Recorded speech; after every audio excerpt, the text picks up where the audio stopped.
मित्रांनो, आपण बनवणार आहोत कांद्याच्या पातीची रस्सा भाजी।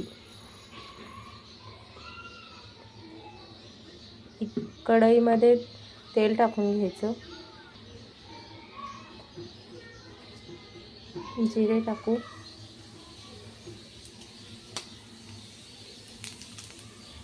मोहरी,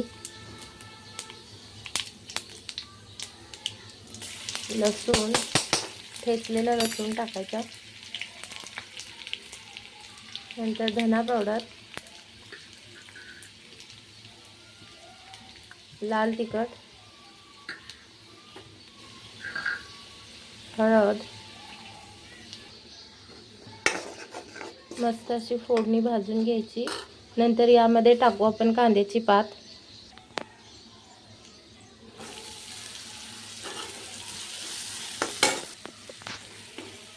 असं मस्त हलवून घेऊ। छान तेलात कांद्याची पात छान भाजून घ्यायची।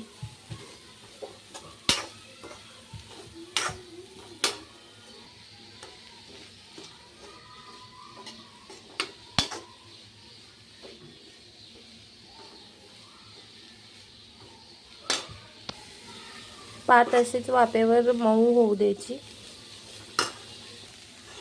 मस्त पात मऊ झालेले आहे।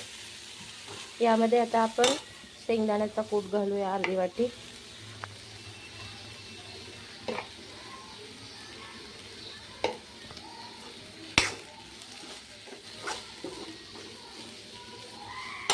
आता यामध्ये पाणी ओतू। ज्याला जसा हवा तसा रस्सा बनवू शकतो, जेवढा हवा तेवढा।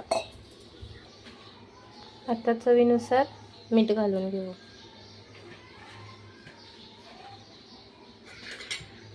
अशा प्रकारे कांद्याच्या पातीची भाजी, झटपट होणारी कांद्याच्या पातीचा रस्सा।